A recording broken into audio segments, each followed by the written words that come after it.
year was 1966. While the world looked to the stars in a small Himalayan village named Ramnagar, time moved slowly, guided by the rhythm of rain on rooftops, temple bells, and the occasional passing bus. In this quiet village lived Baba Dinanath, the aging postmaster. He had served faithfully for over 50 years, carrying handwritten letters and telegrams like they were sacred relics. His uniform was worn, his back bent, but his duty never wavered. One rainy afternoon, an urgent telegram arrived, addressed to Mira Devi.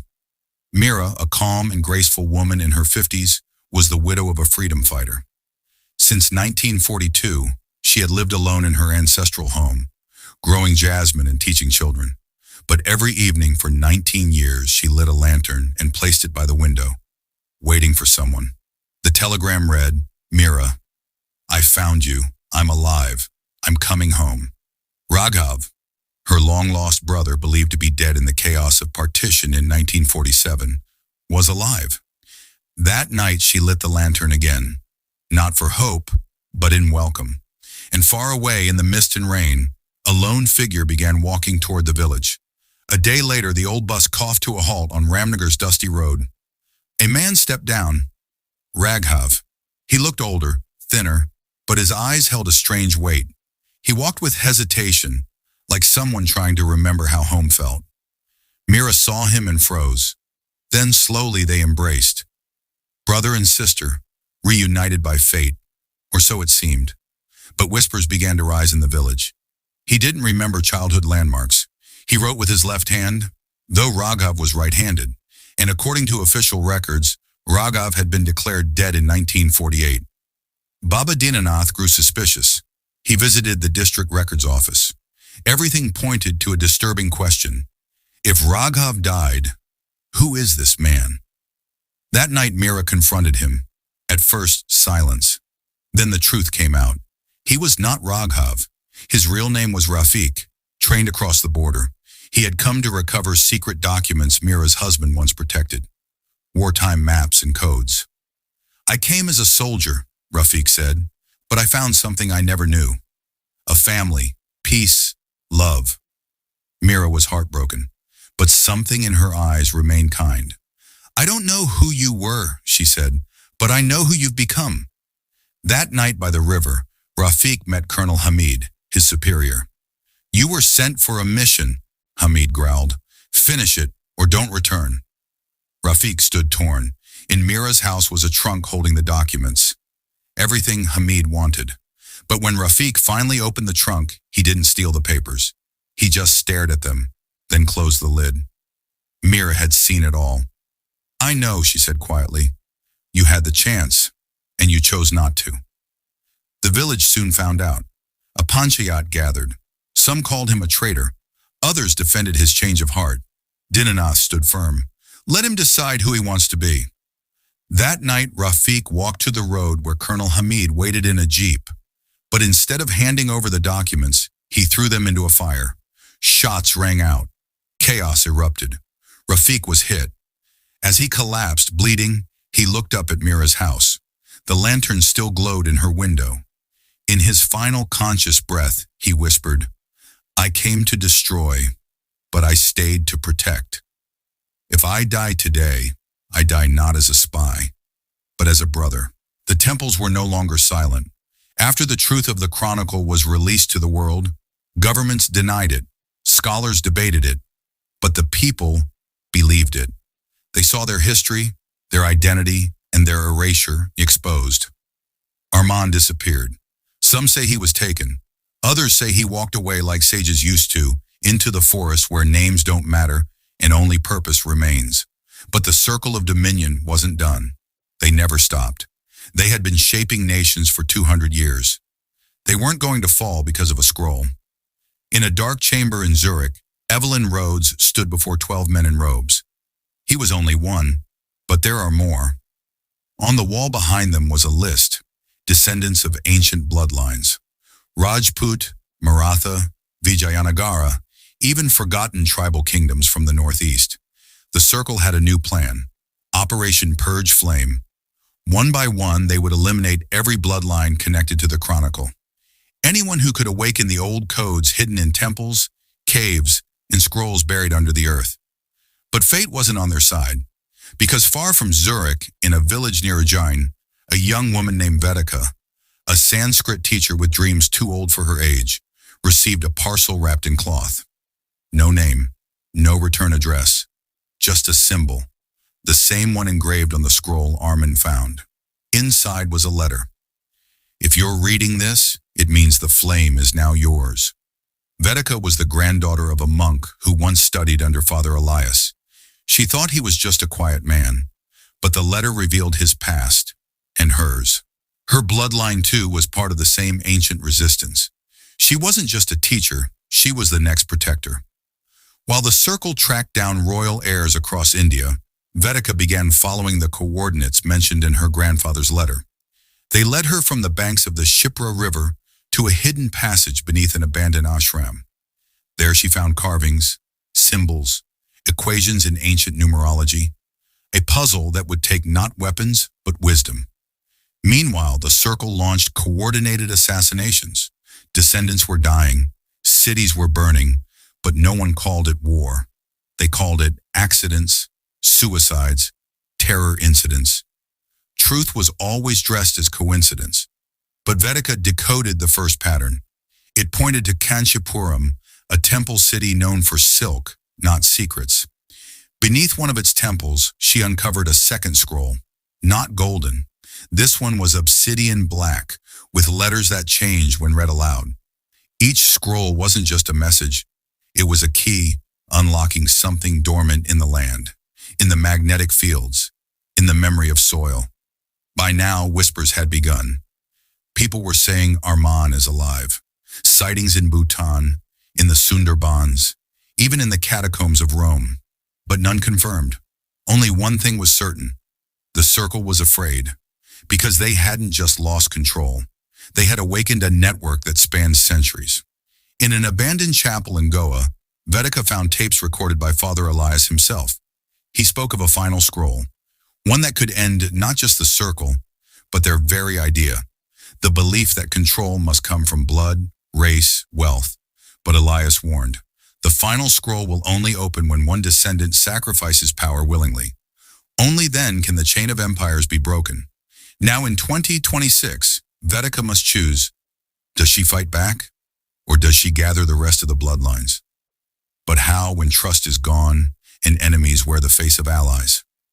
In the shadows, Evelyn prepares the last strike, a new AI-based satellite that can map genetics through heat signatures, ready to locate every legacy blood on the subcontinent. But what she doesn't know is that Arman is already inside her system, and this time, he's not alone. The world thought peace was digital. That conflict was now fought with code, not bullets. But in the secret ruins of Rajgarh and in the corridors of Zurich, a silent war had already begun. The scrolls had awakened something ancient. Not a religion, not a weapon, but memory. And memory, once awakened, refuses to sleep again. Vedika moved quietly through the narrow alleyways of Kanchipuram. The black scroll she found whispered names to her in dreams. Some she had never heard, some that belonged to people long dead. She wasn't sleeping anymore. She was remembering. Each scroll didn't just hold prophecy. It triggered something in the bearer's blood. The more she read, the clearer her ancestors' voices became. Some warned her, some wept. But all pointed her to one word, Utpatti, the origin.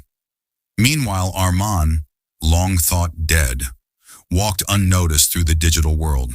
He wasn't a man anymore. He was a pattern, a ghost in the system.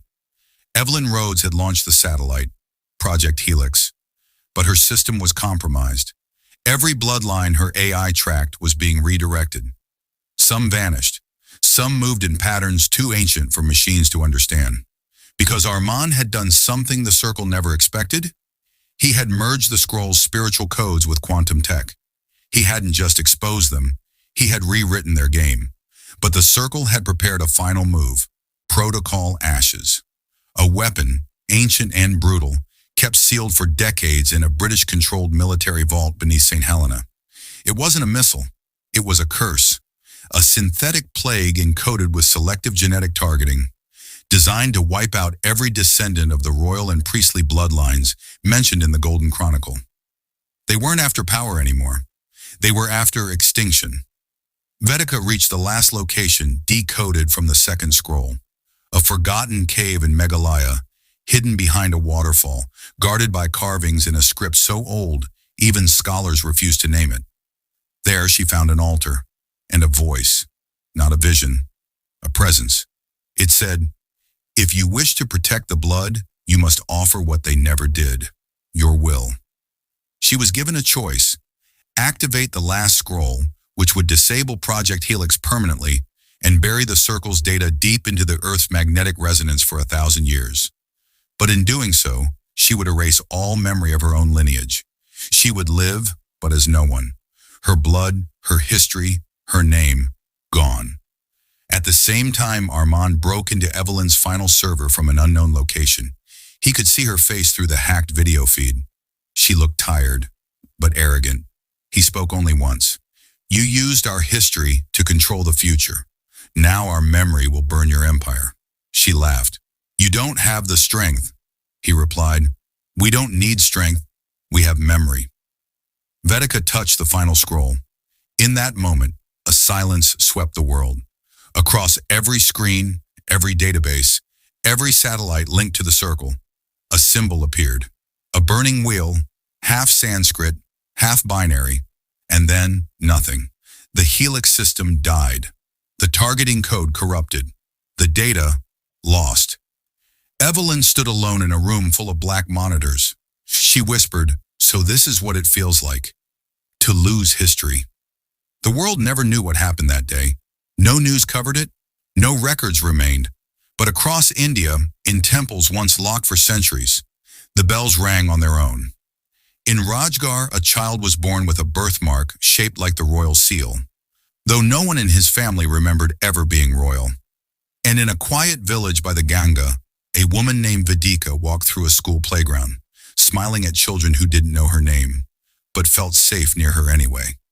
She had forgotten herself, but the land had not forgotten her. And somewhere, far beyond borders, a man with tired eyes and quiet hands closed a laptop, looked up at the stars and whispered, "We are not bloodlines. We are memory, and memory never dies." The land was quiet now. No satellite scanned its roots. No foreign boots pressed its soil. The circle was gone. Their data lost, their maps erased, their heirs forgotten. But the land remembered. Years passed. The world moved on. Artificial intelligence, climate conflicts, new empires rising, old ones pretending to fall. But somewhere in the background of power and politics, people began to feel something else, a pull. Children were being born with memories that didn't belong to them. A girl in Odisha recited verses in an extinct dialect. A boy in Gujarat could draw temple layouts he had never seen. They called it coincidence, but the land called it awakening. Vedika never returned to who she was. She lived a quiet life teaching in a small town. Her name was different now, her history wiped by her own choice. Yet people came to her when they didn't understand their dreams. She would listen, smile, and say, "Don't be afraid. You are just remembering." Armayan was never seen again. His face became legend. Some said he lived in a cave near Kailash. Some said he entered the Ganga like the old sages. His name was never spoken aloud, but his code lived in every independent server system that refused to be owned. Every encrypted truth had his signature hidden in the corner. A burning wheel. The temples began to reopen, not because of religion, but because of recognition. People were not worshiping. They were listening. They were listening to stone, to wind, to silence. The land, once muted by centuries of invasion, had begun to speak again. But history is never content with peace. In 2035, a new corporate empire, born out of collapsed Western economies, began to buy Indian land for agricultural innovation. They were not soldiers, but their contracts bled kingdoms dry. Their drones flew above temples. Their eyes saw value where spirit lived, but this time the land fought back. Every attempt to build on sacred land failed. Crops wouldn't grow, machines jammed, workers vanished, and in the shadows of banyan trees, old monks returned. Men and women who had disappeared decades ago, now walking barefoot through towns and cities, whispering memory back into the soil. One day a small stone tablet was found at the banks of the Saraswati, once thought mythical, now rising again through earth shifts and ancient waterpaths. The tablet had no language, only a symbol, the burning wheel. Those who touched it felt warmth in their hands and sorrow in their hearts. Not grief, but remembrance. It was the final memory of a people who had lost everything and yet refused to disappear. A global summit was held. Experts called it mass mythology, but a few among them, in suits and silence, knew the truth, because they too had dreamt of a scroll they never read. And one night, as the wind blew across the desert again, and the stars aligned over Rajgarh's ruins, a voice long forgotten whispered across time, "We were never empires, we were never just blood. We were stories, and stories cannot be killed."